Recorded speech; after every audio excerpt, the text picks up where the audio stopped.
Hello everyone, welcome! We are back to Esoteric Ebb and we're continuing a story where we've left it before.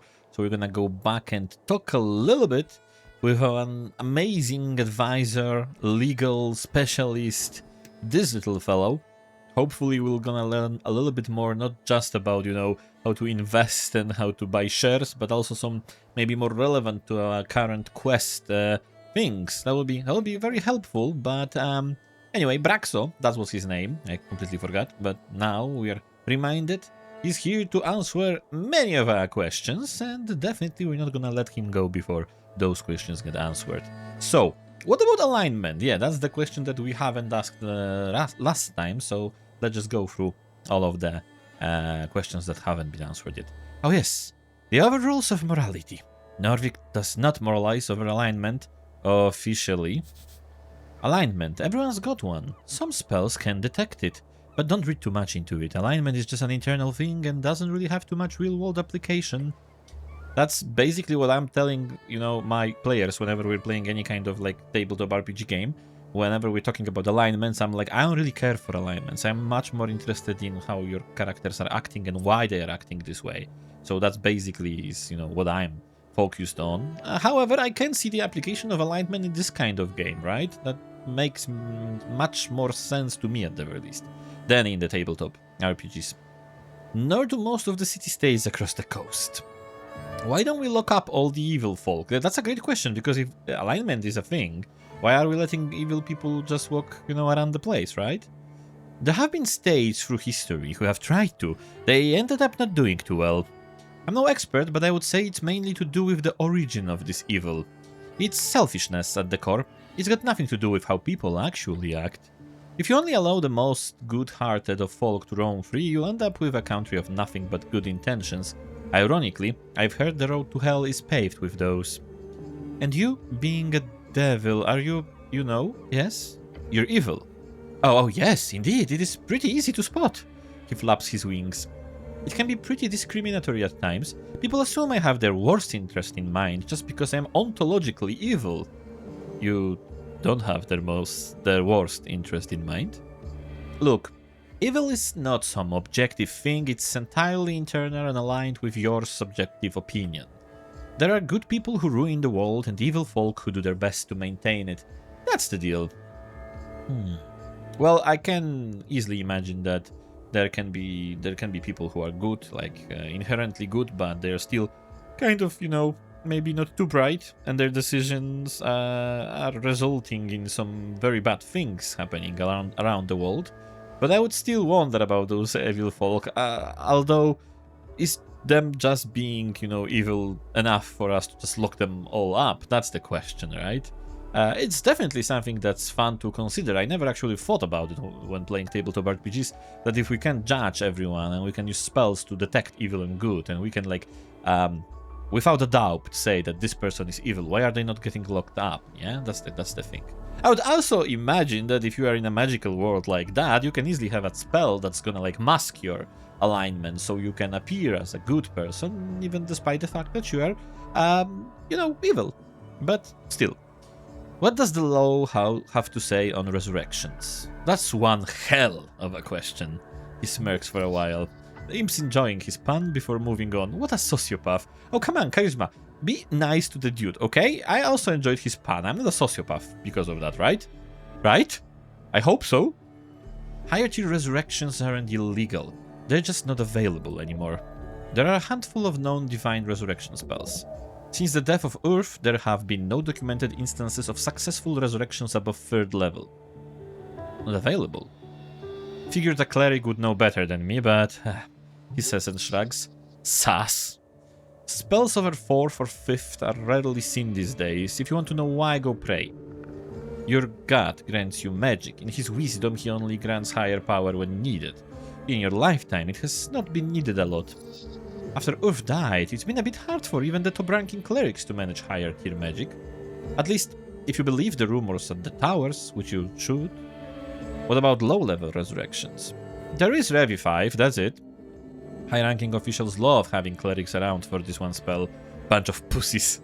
But yeah, I mean, it makes sense, right? Like, if you can, if there is this kind of like concept of being, you can be resurrected, right? And the only way right now that is like 100% or at least close to that working is the spell Revivify. And I would definitely, if I had money for that, I would definitely have a cleric, you know, right next to me in many situations and cases, because like that's the only way to ensure that I'm resurrected, right? The Revivify kind of works, if I remember correctly, in the way that, you know, there can be much time that has passed between, well, you know, you dying, actually, and using the spell. You kind of need to do it quickly. So having a cleric right next to you in this kind of situation, provided that the cleric doesn't die as well, of course, is quite, you know, I would say smart, wise even. Does a murder still count if the victim is resurrected? Another great question, by the way. He thinks about the question for a bit. There's been cases. Heard of a man stabbed in bar fight. Bled out just in time for a drunk cleric to arrive, cast Revivify, and the bloke lived. The stabber ended up being charged with a major transgression of personal well-being. Well, that's a very, very descriptive way of, and roundabout way of calling that particular situation, but okay. And that's not murder per se, but I would argue it had more to do with the fellow's barrister making it clear to the judiciaries there was no killing intent. Oh, okay, so they were kind of trying to explain it this way, as in, no, I didn't want to kill him, so we shouldn't just basically, you know, put me behind the bars for that particular, for death, just for accident, maybe. So not an accident, but not a murder. Oh, actually, not even accident. Okay, sorry. Just a brawl gone too far. But that'd be a hard sell if the victim wasn't breathing. I guess that does change some things. If he was dead, they would be much more, I assume, not cruel, but like strict with the ruling. A complex scenario. Something clerics often have to contend with. But in most cases, I'd say yes. So don't go around murdering folk and revivifying them, cleric. It would be a waste of a spell slot, yes. And evil. But also a bit funny. Very funny. I love how my attributes have their own personalities every single time that happens. That's great. Would be kind of funny, but, you know, don't. Are you legally considered alive after a resurrection? Yes, for all intents and purposes, you are alive. Undeath, on the other hand, would be a very different affliction. Necromancy is not just undeath, but all undeath is necromancy. And how is that defined? As long as the necromancy is considered of divine origin and the soul is returned to a healthy body, then it is considered as a normal resurrection. If the origin is more black magic shit, as they say, or some kind of corpse animation, then it would be considered as a bodily sacrilege. And that's a top-tier criminal offense. How top is it? Oh, it's up there. Oh, it's really up there. Okay. Good to know, Pencil Wing. Thank you. Does death absolve your crimes? Now you're asking real questions. But no, it does not. There's been actual laws signed in old kingdoms over this shit. He leans in, looking excited. Oh, he's dancing for you. Keep it up and he'll love you to death. So, classic story, alright. A real bad guy is caught murdering his neighbor. Really sick shit. Chic, even. You could call it, by shortening it. He's executed after a quick trial. Justice wins again, everyone's happy. But, surprise, some holy man raises him up a couple of months later. Death and rebirth. Holy man or foul necromancer. Two sides of the same coin. In this situation, the bad guy did technically pay for his crimes. His life was taken by the state. Just because somebody gave it back to him doesn't change that fact, right? Well, people weren't too happy with that, as you can imagine. Thus, the common legal term these days for capital punishment is DIP. Death in perpetuity. Oh, they actually thought about it in this world. Look at them, so smart. All those lawyers just making sure that they are ready for any kind of situation. Kind of funny when you think about it. Interesting. I don't know what I think about it. I think, you know, if you are sentenced to death, and besides the point is the fact whether I agree with, you know, death sentences in general, but if there is this kind of law, I think that in perpetuity makes sense, right? Because that's basically the penalty. You are supposed to stay dead. I would think about it this way. So it makes total sense to me. It does. The city of Norvik might be a bit of bureaucratic mess at times, but believe me, the lawkeepers know their shit. So to keep criminals dipped most states tend to hide, lock up, or simply burn corpses and spread the ashes using non-resurrectable methods. So a properly dipped dead guy shouldn't be able to return without the use of some miraculous 9th level spell, which obviously these days isn't likely. Also, I would argue if someone is resurrected by the use of 9th level spell, then that kinda means, that the god kinda wanted him to stay alive, right? I would imagine. That's all I wanted to ask about resurrections. Anything else? What about Charm Person? Charm Person, such a fascinating spell. Of course, all spellcasters are required to be registered in Norvik. It's the same in all not completely chaotic city-states. There are certain spells that just are not allowed at all, like Fireball as a popular example. I can imagine why Fireball is a popular example. It's a kind of a meme for all D&D sessions that the Fireball in inexperienced wizard's hand can just, ensure that the party is all dead. Fireball, a 3rd level evocation spell, causes fire to emerge at a given point, spreading within a 20-foot radius, filling up available space. So you can imagine if you cast this spell like in front of you, and there are your allies right next to you, how this is gonna end, right? But Charm Person is, despite its devilish mind control, legal. If it is cast by a registered cleric or city-hired interrogating mage. Okay. So it is allowed, but only in certain moments. We are technically a cleric. Are we a registered cleric is the question. Private entities are not allowed to learn or cast it, although I can promise you many still do. Can I cast it on you? Sure, but it'll be a waste, since I'm already your friend, cleric. You should see your devilish grin. Okay, I have some... actually, there was some other options. I'm wondering, can I get back to that? And, select something else. People don't tend to like it when I cast Charm Person on them. Yeah, that's understandable. Folk tend to enjoy agency. Free will, is pretty popular. But if you ask me, it's overrated. People don't know what's the best for them. Okay, calm down then with your dictatorship kind of views. Although, I'm trying to remember if there is a spell that's kind of similar to Charm Person, but that does not result in the victim knowing about you charming them. I feel like there was something like that. Maybe I'm mistaken, but I feel like there was something like that. Okay, I have a question about a PPG. A permission of public gathering. Yeah, I think I know what you're getting at. He throws a look over his shoulder. He is aware of the dwarf's plight. What would you look for if you're investigating PPG? The Asgard dwarves got an expired PPG. What's a PPG? Can I have a PPG? How long does it take to... How long does it take to get a PPG? A week, depending on your contacts. And your pouch. Okay, can I have a PPG? Not from me, ask Darrow. Nicholas Darrow, chosen magistrate of Tolstad, a man known for little else than being the great-grandson of Borgo Darrow, the legendary right-hand man of Urf. He was the first paladin of Urf, founded the Urfgard, as well as the illustrious Darrow bloodline, known for his bravery and inability to be damaged in battle. Died of a heart attack at age 40. His passing is used as an example of the importance of aging men to keep track of cardiovascular diseases. Actually, yeah, I guess that is very important. You can be absolutely, like a menace in fights, but still, this kind of shit can catch up to you if you are not paying attention, I guess. Or maybe don't, unless you've got some really important message to deliver to the people.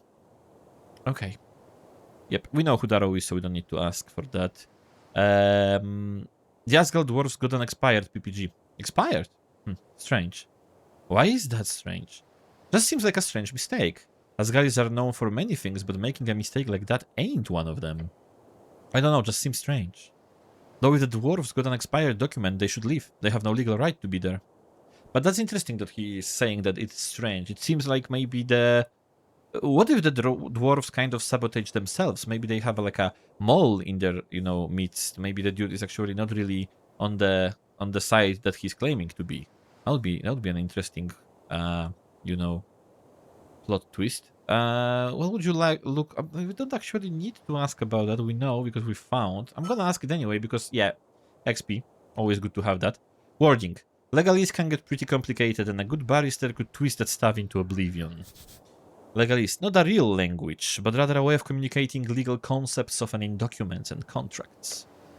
Other than that, I'd check the basics. Names, spelling, dates. A single lithographic error can cause a landslide of troubles. He smirks. I know from experience. I'm gonna ask just for the sake of it. What's a PPG? The imp takes a deep breath. A permission of public gathering is a legal document showing the intent of the magistrate of a certain district to allow an individual of a party represented by that individual to gather in a public place such as a town square, street, or city tunnel to perform, protest, exclaim, fraternize, or any other non-commercial activity. Whew. I was freaking able to say that in one breath. And I didn't take as deep breath as he did. Anyway, that's all about the PPG. Jesus Christ, now I need to regain my composure. You hear about the tea shop? Yeah, of course. Pretty hard to miss when flying past Tolstad. What's your take? It blew up. Not sure what else you want to hear. Why do you think it blew up? Honestly, I haven't seen a blast zone like that since the Coast War. And you didn't hear this from me, but the little fellow trusts you. He's your friend.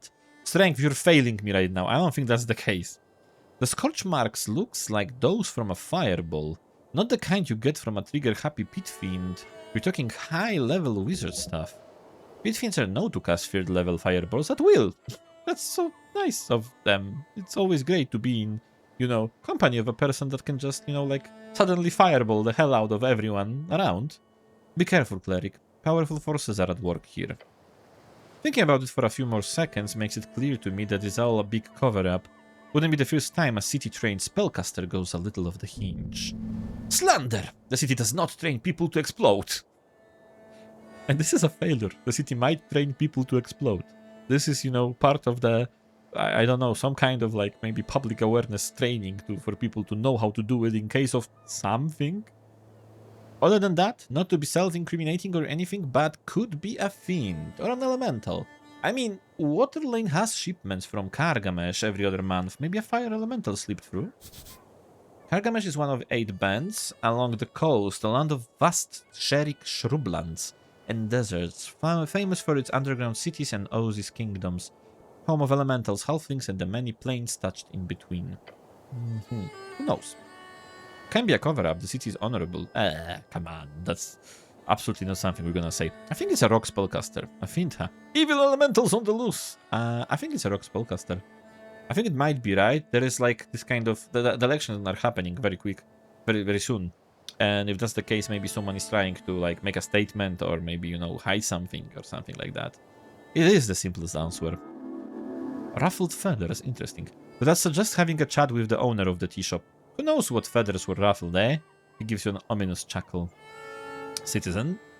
So that was a whole discussion with Braxo. Interesting stuff. We learned a lot about how people are actually treating some of the magical stuff in this world. That's cool. There's a goblin, it seems, right there. I don't know if that's the goblin that we're looking for.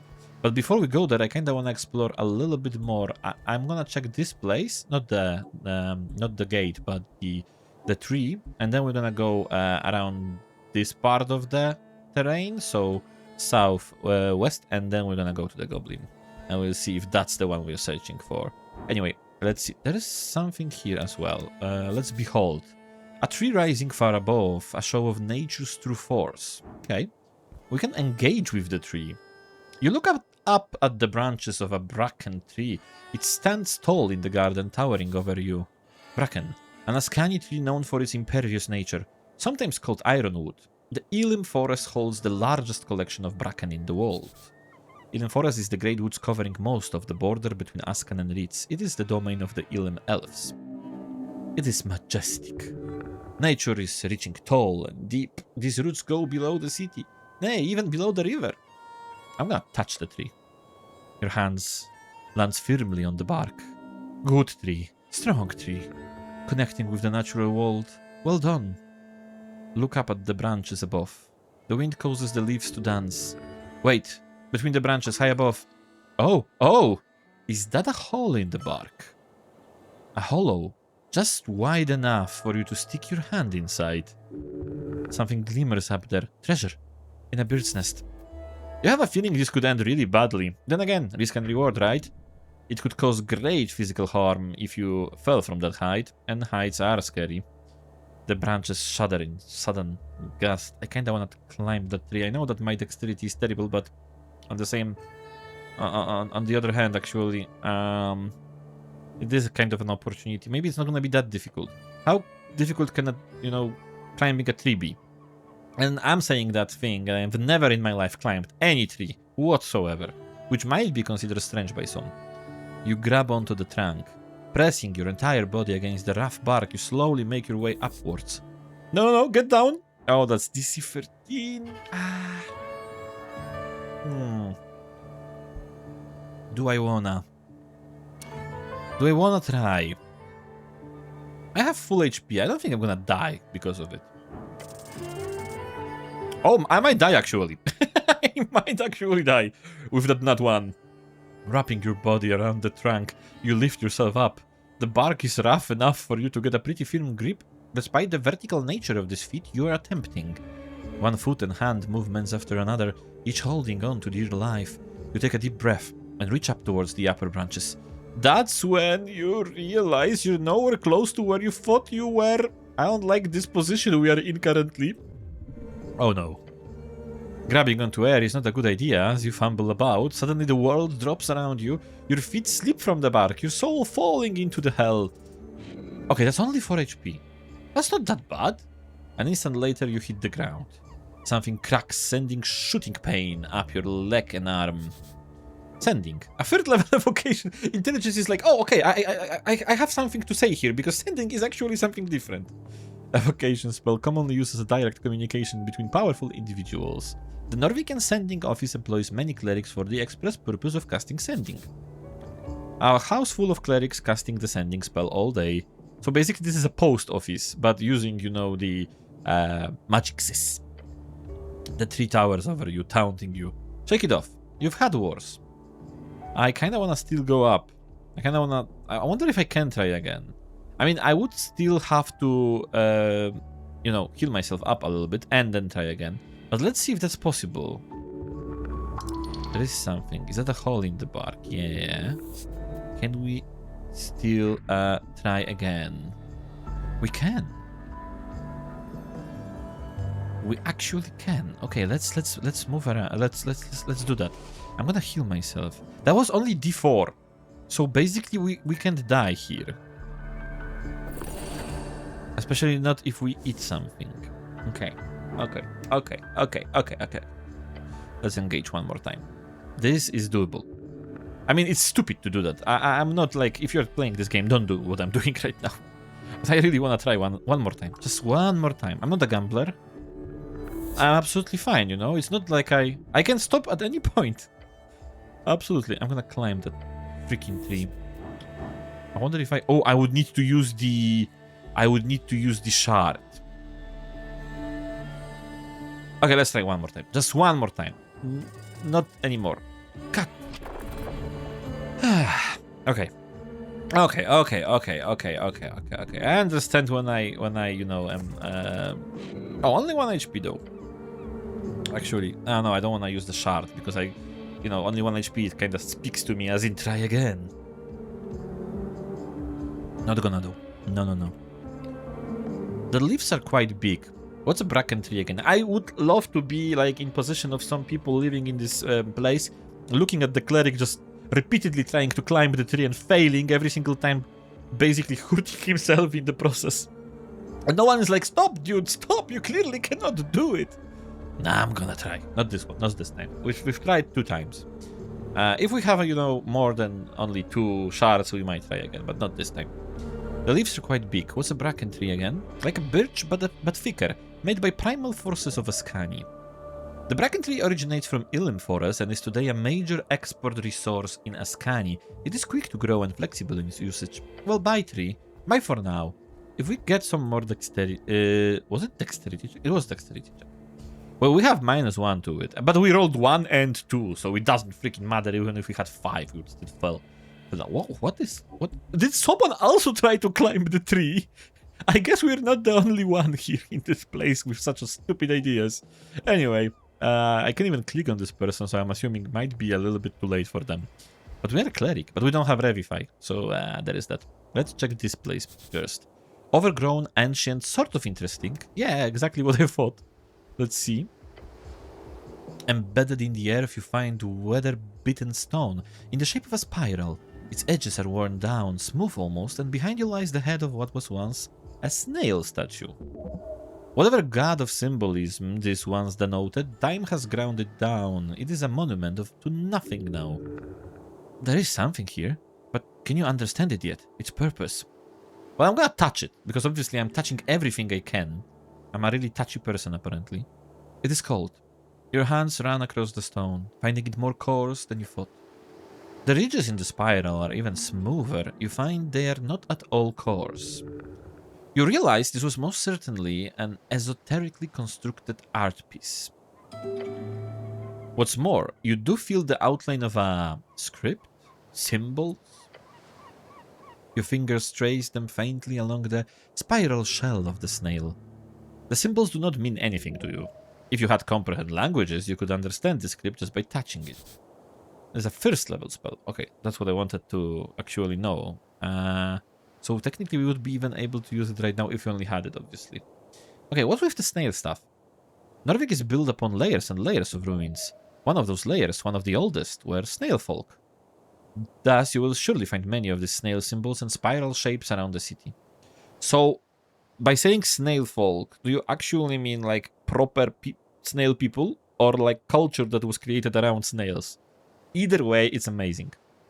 Tell me your secrets. No response. Tell me your secrets, damn it! No, I don't want to desecrate it. I'm not that kind of cleric. At least not yet. Oh, there is something right there. Let me grab it. What is that? That's shiny. Is that... Oh, it's Shard of Yore. That's great. We actually used one for climbing a freaking tree.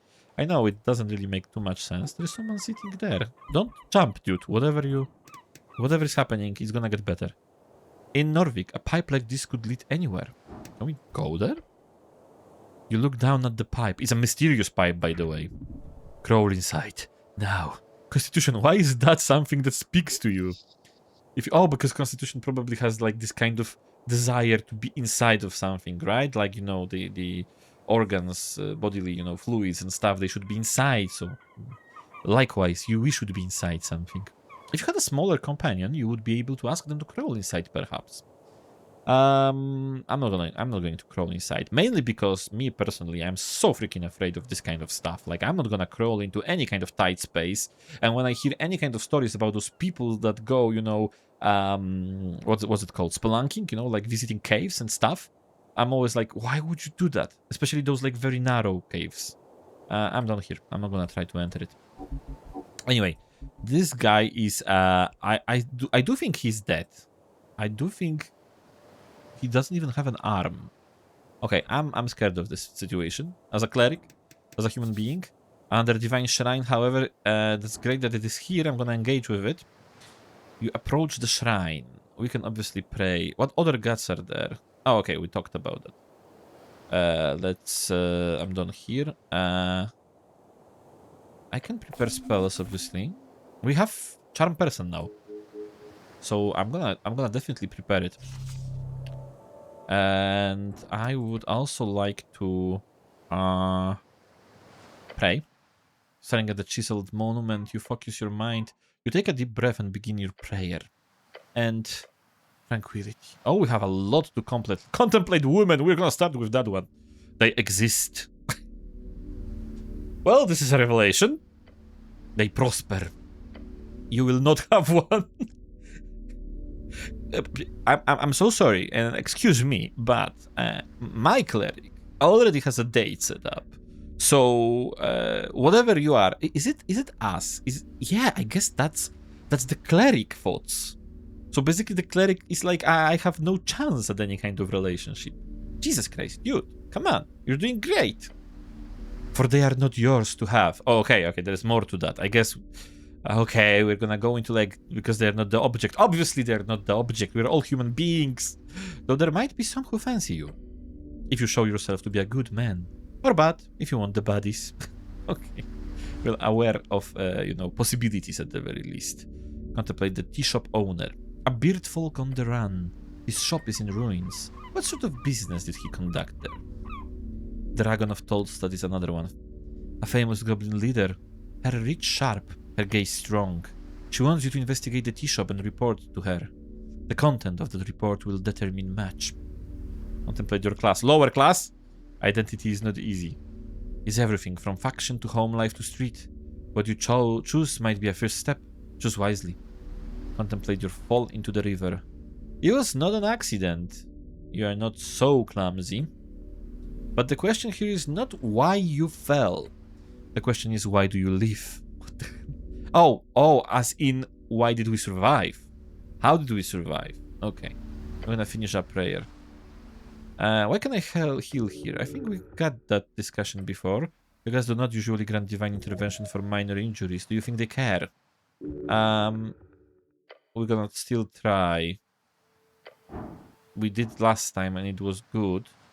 You failed already, now do it for real. Oh, okay, so this DC got even easier now. Let's attempt the prayer of healing. Only 2. Okay. That's gonna be only 2 HP, but still. You focus your mind on Earth symbol, his red eye, and you remember the words. Chant, watch upon me, Earth, shepherd of his folk. You're filled with a spirit of nostalgia and power. Let me pick up the burden, lend me your strength. 8 hit points! I feel like I should have hit myself harder when I was falling down from the tree, but still, you feel reinvigorated. This is it. This is Prayer of Healing. Oh, we have a new spell. No, that's an item. Is it an item or is it a spell? Yes, indeed. Sadly, you're unable to cast second level spells at this time, but it won't be long until you will be. Actually, yeah, I only need 5 XP. I'm not sure if I will have second level spells when I get the level, but only 5 XP to have a level. I'm done here. Anyway, let's check the spellbook. Prayer of Healing. How is it different? Up to 6 creatures of your choice that you can see within range, each regain hit points equal to 2d8, plus your spellcasting modifier. This spell has no effect on undead or constructs. Okay then, so this will be a good spell. Just is not available quite yet.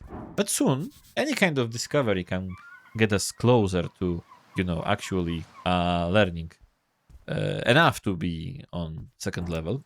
Let's trifle, and there is some money and also incense. I did forget what incense does. Oh, it recovers spell slots. Oh, okay.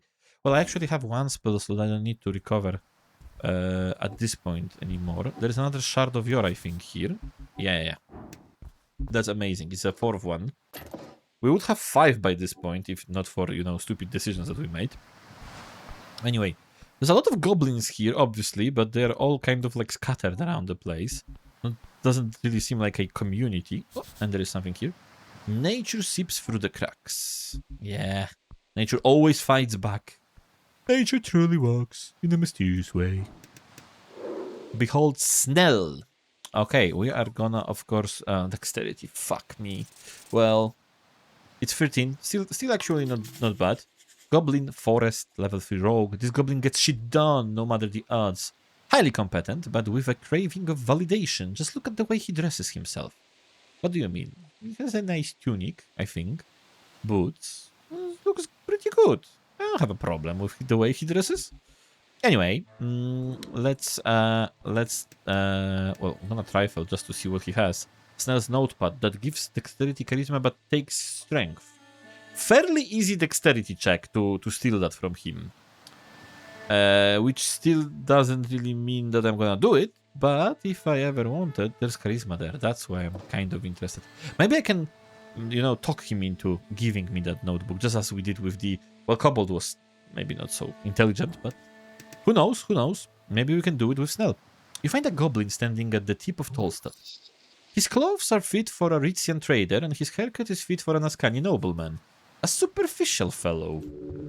Behind him, a vast view of the mouth of River Torna. Let me guess. You're the cleric. Taking you for granted, this goblin needs to learn humility. Yes, I am the cleric, that's me. He nods, looking tired and annoyed. You feel a growing pull towards being a cleric. 20 XP! Okay, because we are so cleric. We're the most cleric of all them clerics. I'm Snell, runner and handler of the HWBT. Old lady's been waiting for you. This old lady must be his chieftain, the matriarch of his tribe. Greet the goblin kindly. This is the beginning of a great cultural cooperation and exchange.